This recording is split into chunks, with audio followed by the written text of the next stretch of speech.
way people perceive us in conversations, right? Yet the art of asking great questions is rarer than the art of expressing. But what exactly does a great question do? Now, the explanation goes that it forces people to think deeply and then answer instead of responding on autopilot, right? It's like get off your default mode, think, and speak. So I decided to compile a 3-step blueprint for anybody who wants to master the art of the asking great questions. This blueprint is exactly for you if you are a school student, a working professional, a businessman, a woman, but you have to keep in mind that it would need practice. I'm going to ask you to practice asking great questions using the information shared on this video for the next 7 days to see things change. Are you ready? Let's start with step number 1. The first step is called the frame. There's 2 C's, y'all, 2 C's, clarity and context, okay? These are very important. You have to give some context, but make sure that you're maintaining the clarity. Never drop a question out of thin air in the conversation. It is jarring. In fact, before you ask the question, you should always tell what the question is about. Tell the person what it is that you're trying to ask them. Then add context. And finally, drop the punchline. Ask the question directly. This is a simple framework that I follow myself in conversations, and this is what helps me connect with people deeply. Now, here's an example of a bad frame that many people use. One that has no introduction and no clarity. Imagine I'm asking you a question, and the question is about your communication skills. But I'm not going to introduce it. I simply go, you know what? I really like your communication skills. I just like the way you present your ideas. And recently, I've been thinking to work on my own communication skills because I'm not getting enough out of my job. I want to switch it. I wish I worked on my communication skills earlier, but the time's passed now. I'm getting serious though. I just wanted to know if you're following any courses and how you did it. Okay. That question was about your communication skills. Yeah, that was pretty much it. That is exactly what anybody would gather. And if your questions sound like this, it has to change. Adopt the frame, okay? Introduce your question first. Go with, I have a question about your impressive communication skills, okay? Second, add context. I'm currently looking for better job opportunities and might need to do some interviews soon. Then drop the punchline. Ask your question now. Could you please share the top 2 things that have helped you speak English confidently? You see that?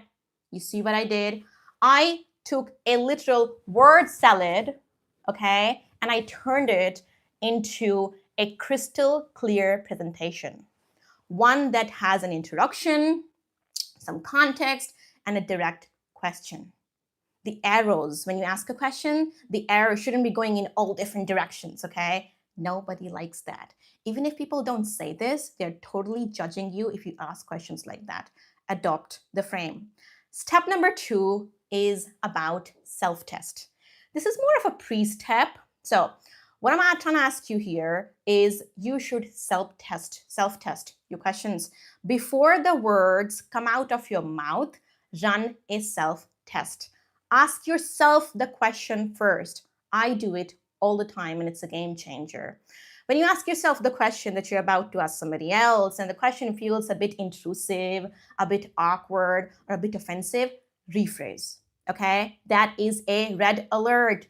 Rephrase. Now, there's 2 methods that I absolutely swear by. These 2 methods work every single time. The first one is using a simple phrase. And the phrase is, help me understand, okay? This acts as a buffer phrase. Just rephrase your question with this phrase. Instead of saying, why did you do so badly at that? Why did you do so badly at that? Ask, help me understand the hurdles that led to this outcome. Help me understand the hurdles that led to this outcome. You catch that? Number 2 is swap your why with what. You know what I'm saying? When we ask a question with why, it kind of feels like someone's pointing a finger at our chest. Why? Whereas when you ask a question with what, it feels like a genuine question. So instead of, why do you think you're unique? Or why do you think you stand a chance in the competition? Go for, what do you feel makes you stand out? What do you think is your unique competitive advantage? Now, we've all been there. Somebody asks an awkward question, goes too deep, goes too personal about our finances, our family, and then it gets weird. But when you self-test your questions, y'all, the chances of your creating that awkwardness reduces almost to zero. That is how effective it is. Now, step number 3, the final one. Dale Carnegie says, seek advice. So let's seek advice. Dale Carnegie is the same person who might be the godfather of soft skills, public speaking, and he's the author of the very famous book, How to Win Friends and Influence People. He teaches a simple formula to win people over instantly. And the formula is ask for advice. Seek advice, seek opinions. When you ask somebody for their advice in a conversation, it immediately makes them feel important, and that builds rapport. Okay? He suggests using this formula by including questions like, what do you think about it? What is your take on this? And phrases like, I would love to hear your take on this. I want to know what you're thinking. I want to know what's going through your mind more often in conversations. And you might know, winning people over, or making somebody feel valued, or seeking opinion, these are diplomatic tools to win someone's support without them realizing. And it is also an excellent tool for avoiding arguments. When somebody is on your side, why would they argue with you in the first place? Yeah. Next time you're in a conversation, don't just settle down for a boring, simple question. Use the information shared on this video and ask a great one. Remember, you have to test your questions. Self-test your questions. Taste your questions before they come out of your mouth, okay? Have a frame. And finally, make people feel valued in the conversations. Make them feel important. Seek advice, seek opinion. All right, you guys, that was it for today. There's a little bit of a background change here. I don't know if you noticed. There's a couple of questions I'm going to get back to. But I just got 5 minutes late because I was setting everything up and the lighting was not lighting for me. It wasn't working for me at all. And I had like a few people asking me to do something about it. I keep watching videos on Instagram of people saying that I got this professional lighting and it kind of changed my video quality. I wanted that as well. Yeah. Thank you so much for joining my live. I hope you make use of the information shared on this video. Of course, I'm researching, I'm studying, but most of all, I'm trying to give you a summarized version of everything that I know. I hope that helps.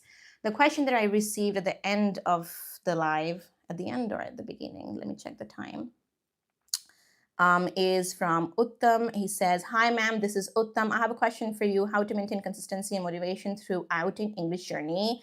Nowadays, I'm facing a lot of difficulties. Can you share something on that? All right. So one of the best ways to keep yourself consistent is to learn with somebody else. If you could get a private tutor or a learning buddy who would keep you answerable and accountable, things would just flow very smoothly. In case that's not a possibility for you, Uttam, I would ask you to grab a conversation with somebody sometimes to test your level. Once you know where you're lagging and where you're winning, you would know exactly where you're headed, and that would keep you motivated in the long run. All right, you guys, I'm gonna go. I'm gonna go off now. I'll see you again. It's Friday today, Tuesday, 7:30 p.m. IST, again with a banger.